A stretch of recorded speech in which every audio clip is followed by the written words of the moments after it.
changing your life one story at a time. This is the Chicken Soup for the Soul podcast with Editor-in-Chief Amy Newmark. It's Friend Friday, and today I want to introduce you to Wendy Walker, who has co-authored several Chicken Soup for the Soul books and is a best-selling novelist. But she's also a family law attorney in Fairfield County, Connecticut, and she began writing while she was at home raising her 3 sons. She published several novels with St. Martin's Press, and she's done books with us. And her latest thriller, which came out in summer 2016, is called All Is Not Forgotten. But besides being a great writer, she's also a wonderful lawyer who graduated magna cum laude from Georgetown Law School, and she undergrad went to Brown University. This is one smart person. And then here's something really cool about her. When she was a teenager, she was such a good figure skater that she went out to Colorado to train to be on the Olympic team. But I think you had a knee injury, right, Wendy? Yes, it was actually my ankle, and it was just at that crucial moment when I needed to be stepping it up, and I ended up, falling behind. And it was such a changing time for figure skating. Elaine Zayak was doing all these triple jumps. It was becoming a very physical sport right at the time when I was not able to be as physical.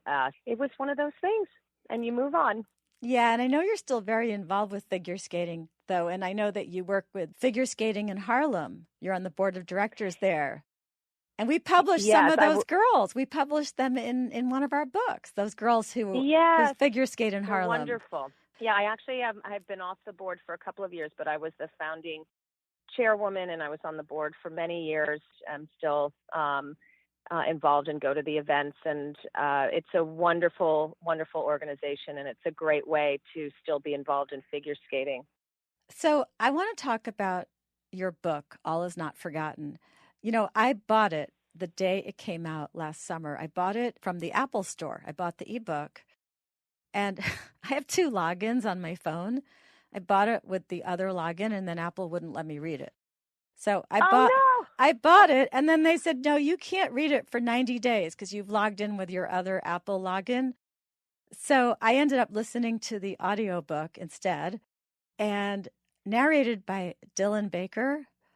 Oh my goodness. He's kind of creepy. He was a great narrator for your book because it had a lot of creepy aspects to it. And he's that guy who's on The Americans, and he always plays a creepy character. But what a great narrator for you to get. He's such a big actor. Yeah, he was amazing. Yeah, he was. So this book, I know it's in this new category called Grip Lit, which is like this new category for psychological thrillers. And what caused you to switch to this genre, whereas your first books were more in the chick lit area?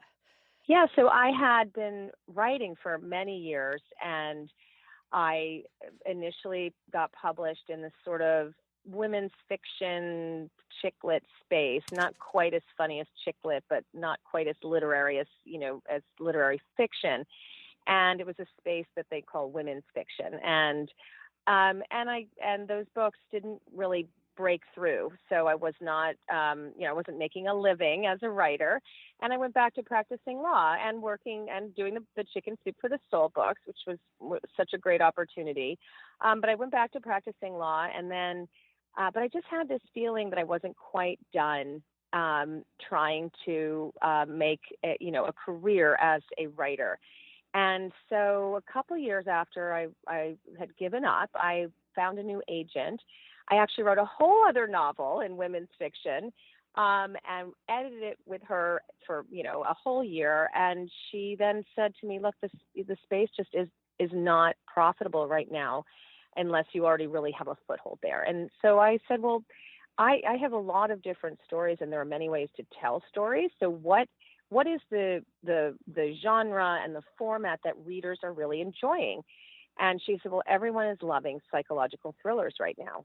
Gone Girl, Girl on a Train, all of those had broken through, and people were just loving this new way of telling stories, which is with an unreliable narrator who's written in the first person, and it just adds a level of suspense where you have to figure out if your narrator is telling you the truth or not, and you have to try to dissect the psychology of your narrator. And that adds a whole other dimension to stories involving crime and suspense and mystery. So I had this great idea from 2010 when I'd read an article about memory science. And I just never knew how to use it in women's fiction. So I hadn't done anything with it. So she gave me this sort of free ticket to switch genres, write about crime, write in this amazing new voice. And I took that idea and combined it with that genre, and it was just like the perfect coming together of a genre and a plot idea. So I feel really fortunate about the timing and how everything came together. Yeah, so this book was so fascinating to me because I love science. And basically, you have a girl who is raped, and then she's given medicine that makes her lose her memory of what happened to her. And then we Right. go through all the implications of the fact that now she doesn't have that memory, but she still ends up feeling the trauma of it, but without having the memory of it, which may be worse. And it was such an Yes. interesting premise. And it made me think, if that kind of medicine were ever really available, would I want to be given that medicine, or would it have unintended consequences? And then if this kind of Yes. medicine ever existed, would we like fill out a form like people fill out DNRs now? What do they want? Yes. Right. Would you also have a form that you would fill out in terms of healthcare, like I do or do not want to be given a memory loss drug if something bad happens to me? It's a Yes. really interesting area. So I know you told me that this medicine doesn't actually exist yet, but we're almost there, right? Yeah, so what we can do now, well, there's a few components to it. We do know that within a short period of time after a trauma, that if the memory hasn't gone into sort of long-term memory, which is called consolidation, if that hasn't happened, you can interrupt that process with drugs that basically impair the brain from storing memory. And that's why, if someone is given a roofie, which we all sort of know that term, or if someone is extremely intoxicated, they can wake up the next day without a memory. There's blackout drunk is an expression we hear. And that's because the brain is not able to do the functions that are necessary. So there's that window that exists right now that could be targeted. And then what they're also doing, and this is, I think, really fascinating, is that every time we recall a memory that's in our long-term memory storage, every time we recall it, it becomes vulnerable to being altered. And in fact, it is actually altered every single time. They call that reconsolidation. And the reason for that is that the brain is trying to update that memory to make it useful for us today.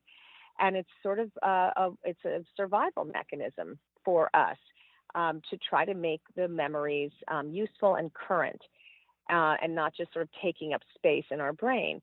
And when they realize that, they now can treat trauma patients by altering the emotional piece of that memory. So they will have a trauma patient recall a memory in great detail while they're under the influence of a sedative. And they do this over a series of treatments, and there's been great success in lowering PTSD. So that doesn't get to the factual component of the memory, but it is altering the emotional component.